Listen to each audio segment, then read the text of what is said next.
I sent a dirty clip to a boss I was flirting with. My husband ended things immediately.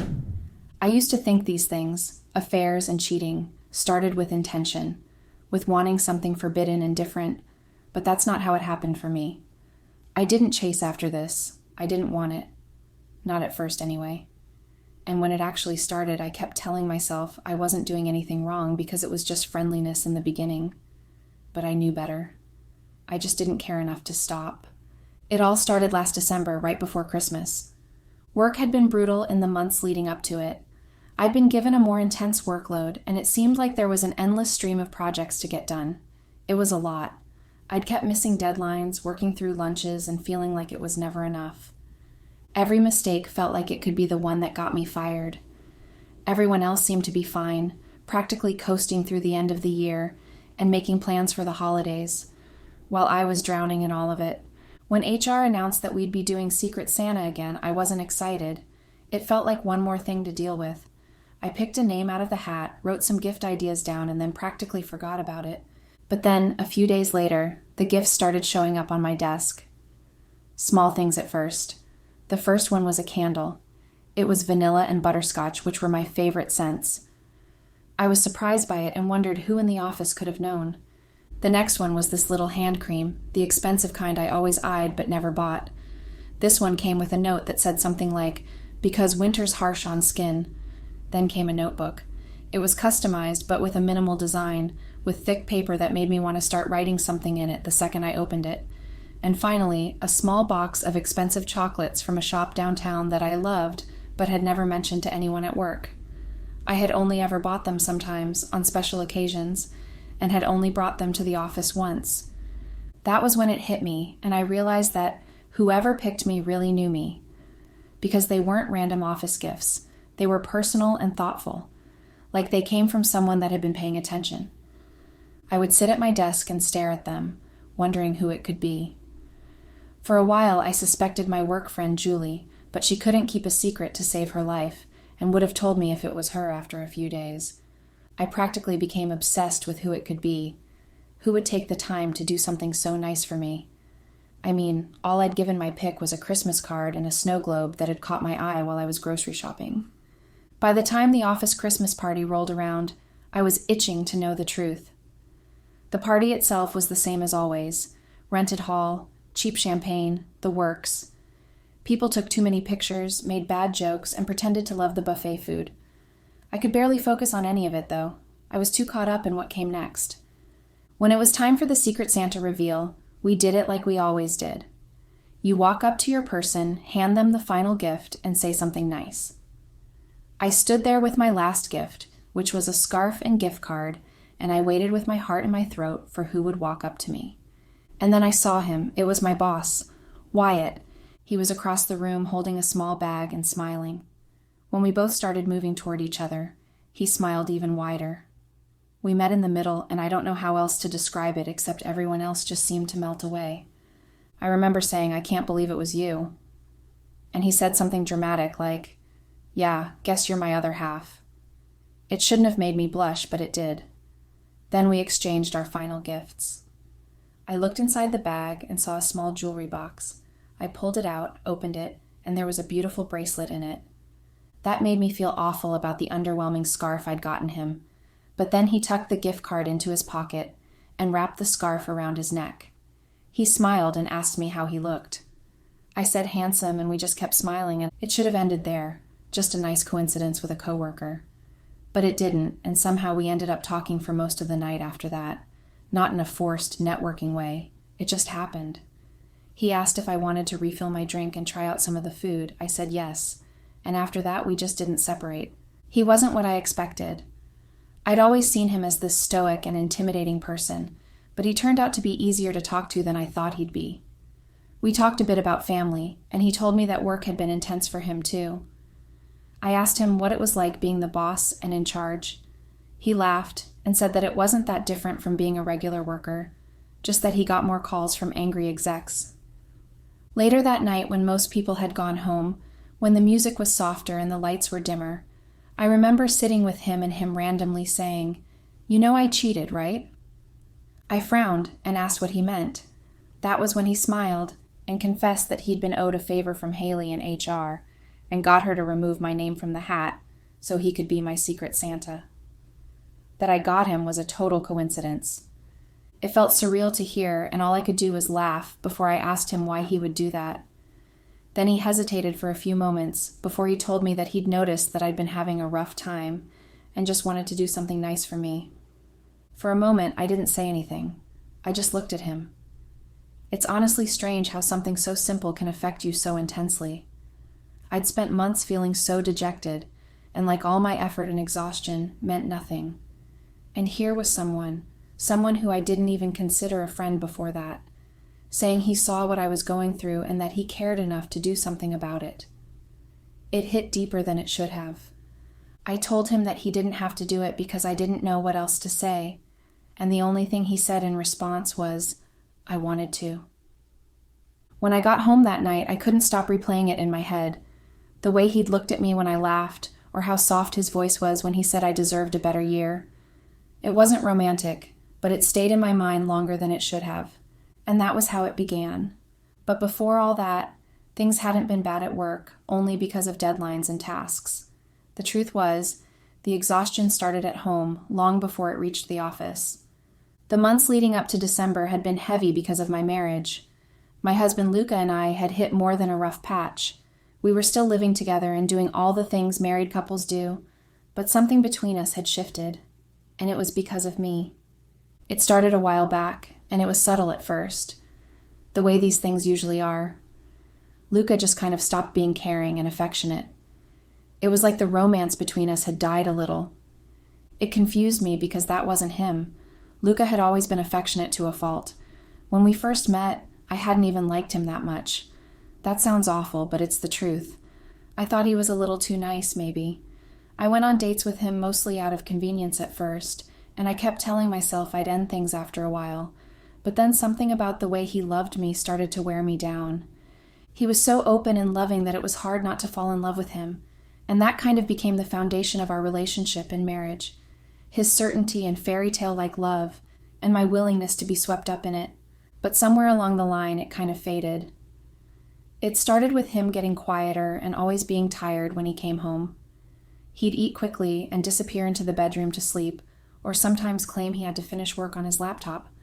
It became a pattern, this disconnect, and I didn't know what to do about it.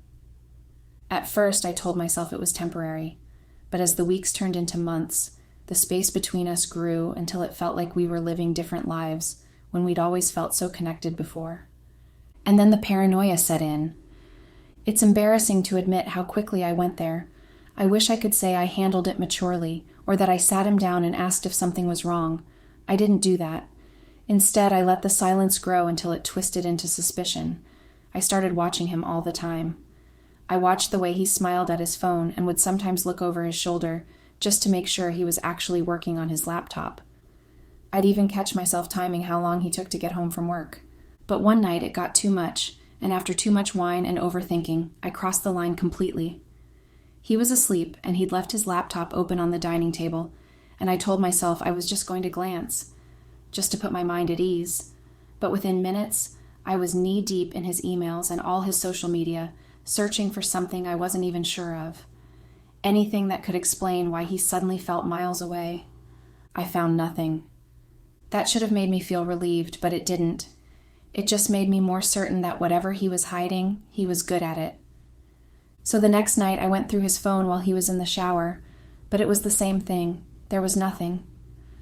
I should have stopped after that, but I was so sure that he was hiding something, and once I started looking for proof, it was impossible to stop. I convinced myself that every small thing means something. There were all these little things I would overanalyze and obsess over. And then it all built up until one night I just snapped. He came home late again and instantly started telling me about how he would eat late again because he had a few phone calls to make, and I just lost it. I just straight up asked him who she was. He froze and asked who. And I responded with, "Whoever you've been seeing." The confusion on his face should have told me that I was in the wrong, but I'd already started. So I yelled at him and said, "You think I don't notice you sneaking around? You think I'm stupid?" God, it makes me feel so embarrassed to think about how psychotic I must have looked. Luca just stared at me like he was baffled but also hurt. He said, "What the hell are you talking about? I've been at work." Of course I didn't believe him, so I scoffed and said, "Right, work," at 10:30 at night. I was so caught up in it all that I made a horrible mistake, and what came out of my mouth next ruined everything. I told him that I'd gone through his laptop and his phone, and even though I didn't find anything, I knew he was hiding something from me. That was when he yelled. Luca almost never raised his voice, but that night he did. He said he couldn't believe what I was accusing him of, and that he had noticed I'd had an attitude towards him, but he'd never imagined that that would be the reason why. He said he was done walking on eggshells around me, that he could never forgive me for violating his privacy, and that he'd never given me any reason not to trust him. He asked if I really thought so little of him after all these years. So I shouted back and said that he'd been distant for months, and that no one just gets busy and forgets their marriage. It turned into a screaming match after that, and he told me that he really had been at work and that there was no one else. He barely had time to sleep, much less start a whole new relationship with some woman. We fought and said a lot of things we didn't mean. It got pretty ugly. It ended with him saying that the trust between us was ruined. We never actually made up. That night, he slept on the couch for the first time. After that, nothing was the same. The tension between us was thick and uncomfortable. We still talked when we had to, about bills, groceries, and other shit, but the warmth was gone. He stopped touching me altogether, and I didn't reach for him either. He spent most of his nights on the couch or in the guest room, and I'd be lying if I said that I never missed his presence beside me. Months passed like that, and by the time December came, the distance between us felt permanent. Even when we were in the same room, it felt like we were somewhere else entirely. I'd been struggling to catch up and perform well at work because I thought my marriage was over. So when Wyatt started showing me attention with the gifts, it felt so nice to have something good. And then spending the night with him at the Christmas party completely changed how I viewed him. After the party, I caught myself thinking about him more than I should have. The way he'd said he noticed I'd been having a hard time, and the way he looked at me like I wasn't invisible. It was nice to be seen again. My thoughts were full of Wyatt during the holiday break. But then, in the days leading up to Christmas, something unexpected happened. Luca started to change again. It started small, with him bringing home my favorite pastry one evening, saying he'd passed the bakery and thought of me. Another night, he poured me a glass of wine while I cooked and asked how work was going. I didn't want to get my hopes up. I wanted to believe it was nothing, just the seasonal mood, but he was trying, really trying. Luca has always been sentimental around Christmas. It was his favorite holiday growing up, and he's all about family during that time. He starts decorating earlier than anyone else I know, and plays the same god-awful playlist every December. It's incredibly adorable. That December, after our fight, I wasn't expecting him to do all that.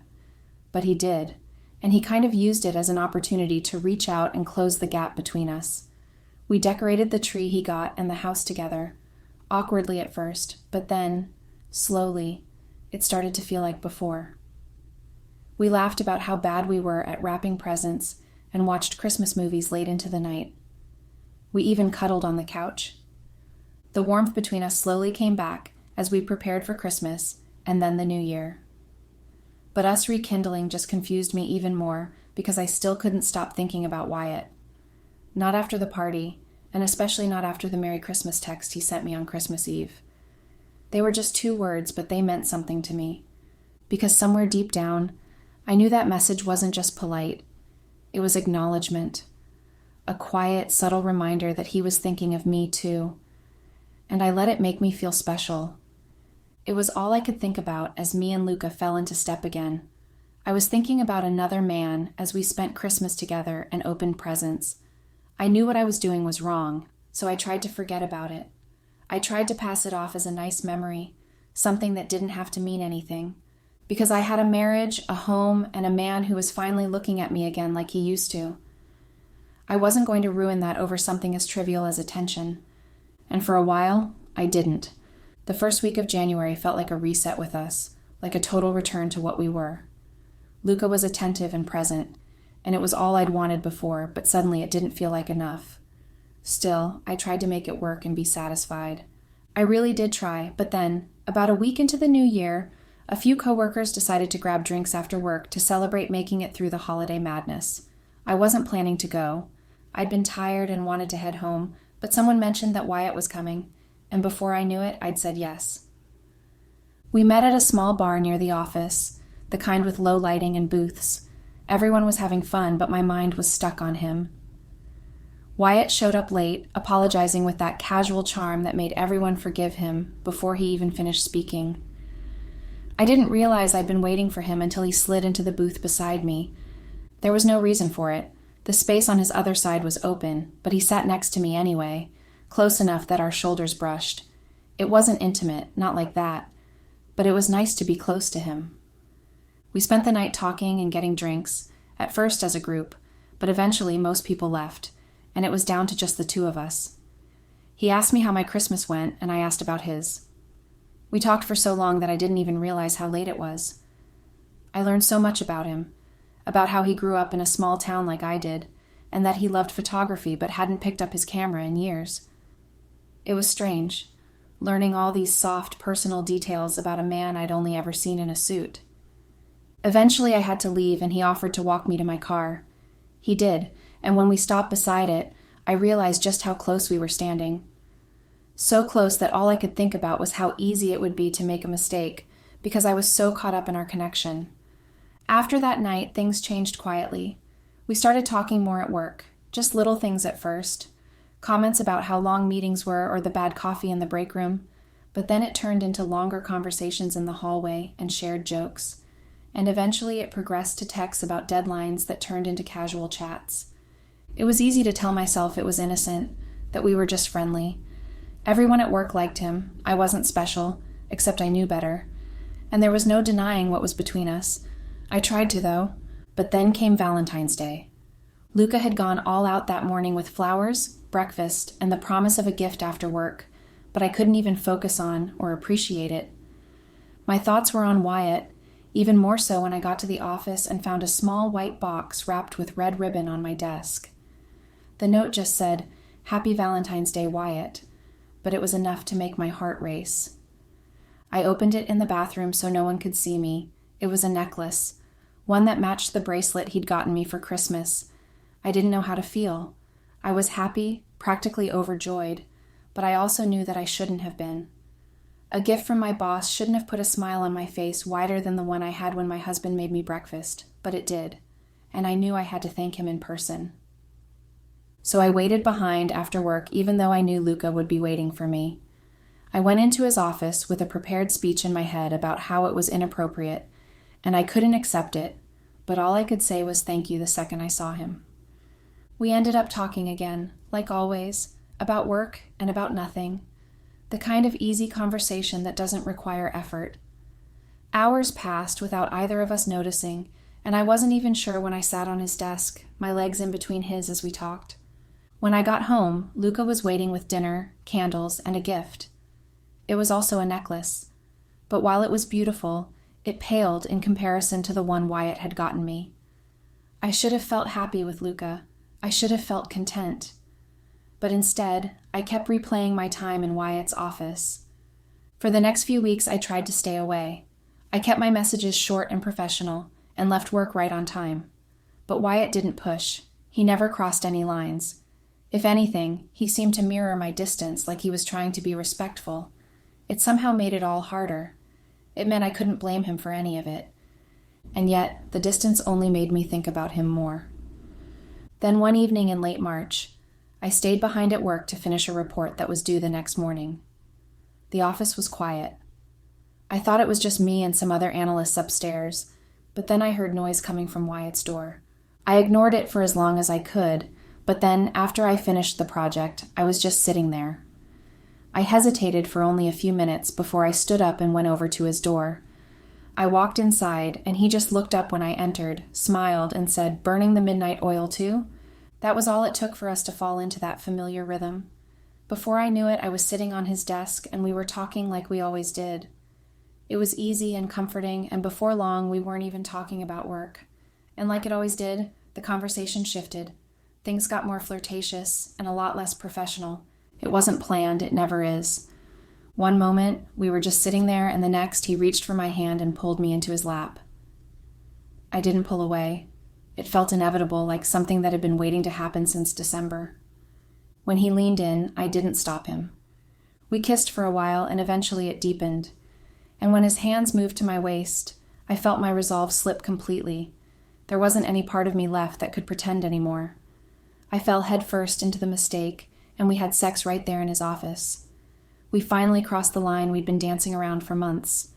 When it was over, I remember just staring at the floor without saying a word, while he said my name softly, like it might calm me down and keep me from spiraling a bit. But what surprised me was that I didn't need it.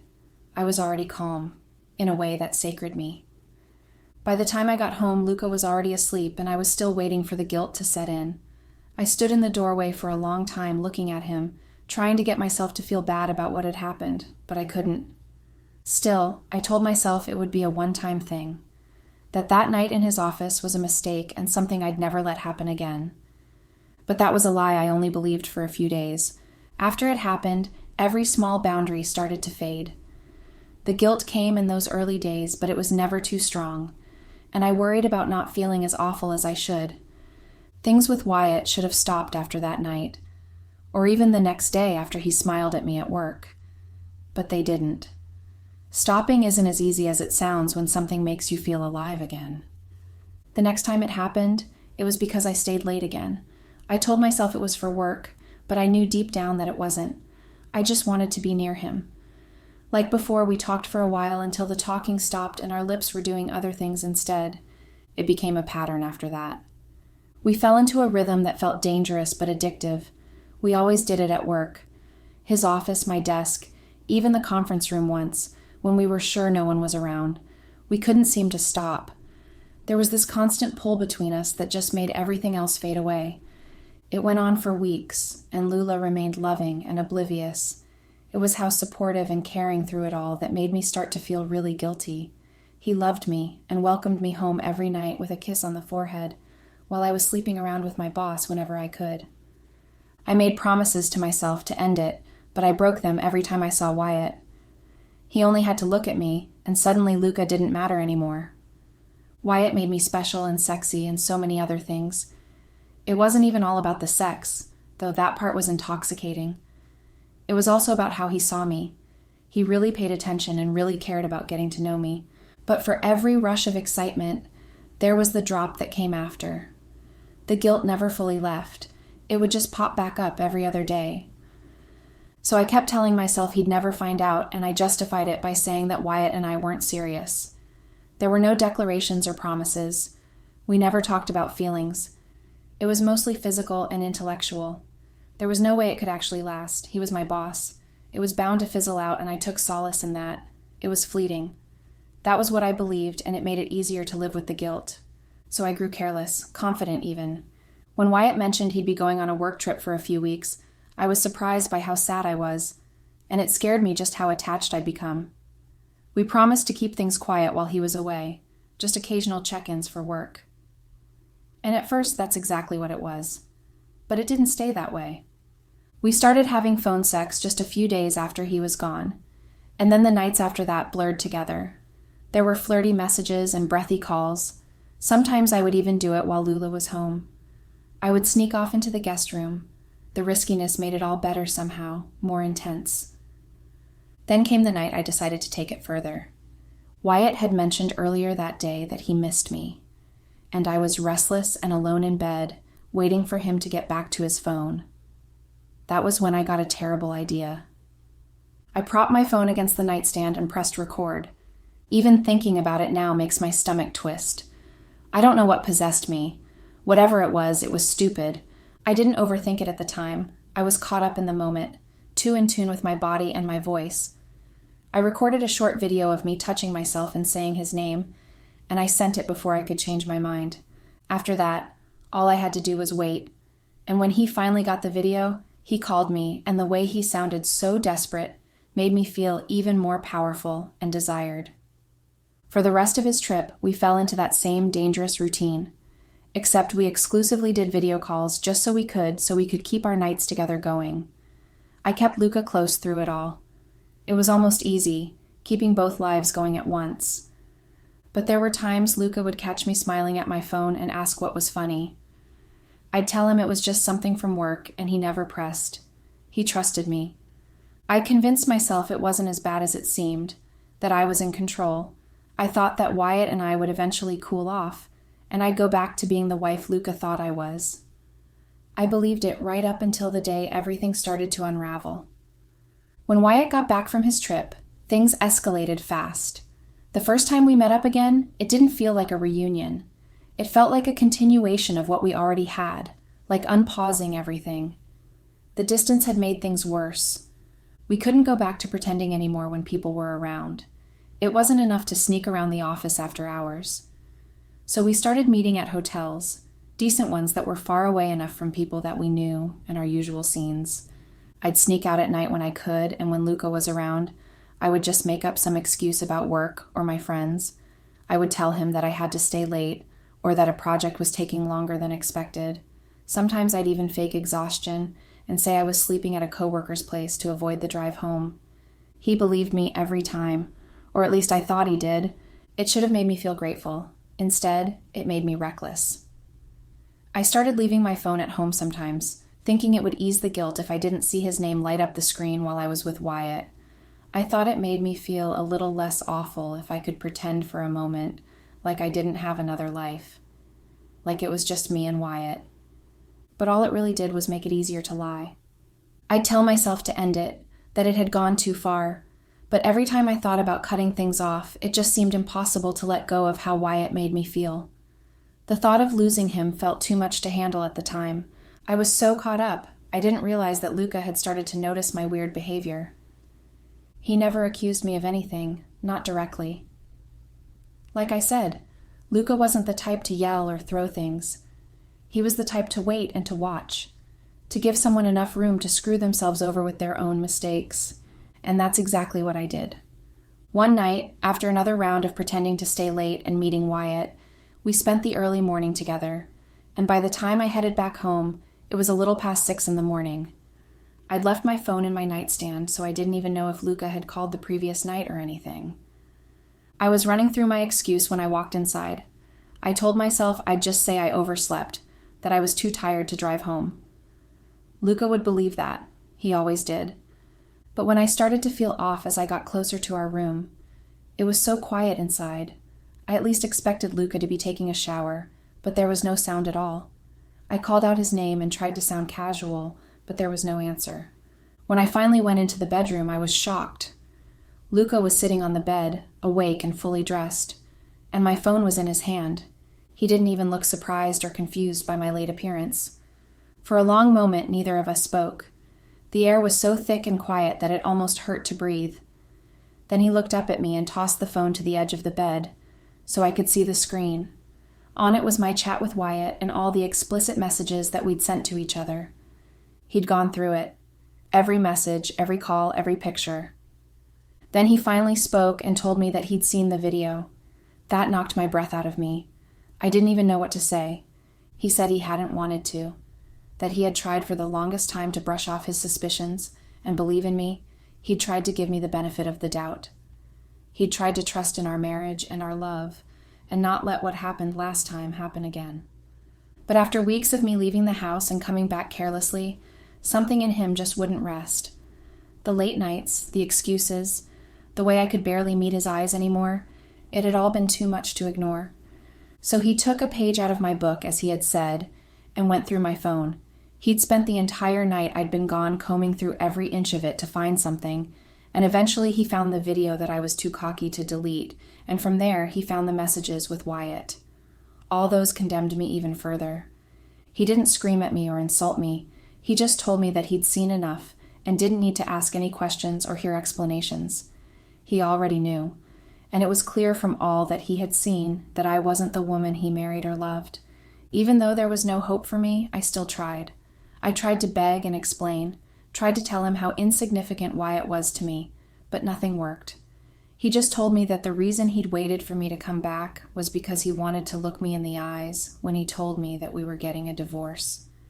He didn't want any back and forth or pathetic drama. He said he was done and that he'd already called his lawyer. Then he picked up his jacket and brushed past me without looking back. I chased after him through the house and I begged him to listen, but he didn't stop. He didn't even hesitate, and he pulled away each time I tried to touch him. And then he was gone.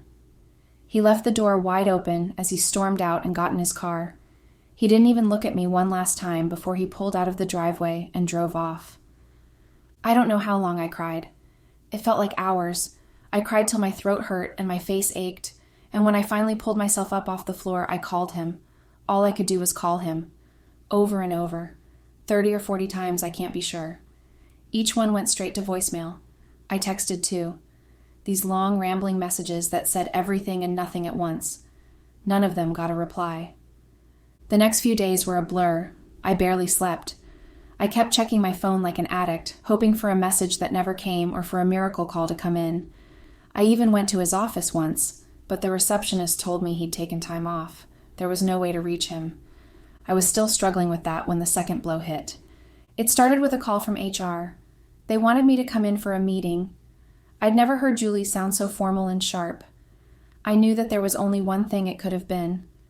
I knew when I entered that conference room that they'd somehow seen the video, or at least found out about me and Wyatt somehow. They never actually said it explicitly, though. They danced around the topic, alluded to it without confirming, and finally told me that they knew of my inappropriate relationship with Wyatt, and that it was a serious breach of company policy.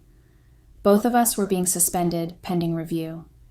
By the end of the week, we were fired, just like that. I tried to reach out to Wyatt after that, but I got no response from him too. And he didn't call me, not once. After everything we'd been through together, I didn't get a single call or text from him. I started to wonder if it was Luca who sent the video to HR. It would make sense since he'd seen everything, and he'd have every reason to ruin me. But I couldn't be sure. Maybe it was someone else. Maybe they hadn't seen the video at all, and Wyatt and I had just been careless. One too many nights at the office, seen by the wrong eyes. I don't know. None of it mattered anymore. By then, the damage was already done. I lost my job. My husband filed for divorce. My boss-turned-lover vanished completely. And my reputation is tainted in every possible way. And there's no one left to blame but myself. Now all I can do is wait for the divorce proceedings to start. There's no talking Luca out of it, and there's no getting my job back. The only way forward is to get used to my new normal. I have no choice but to get used to the life my greed and hunger for attention and validation has left me with.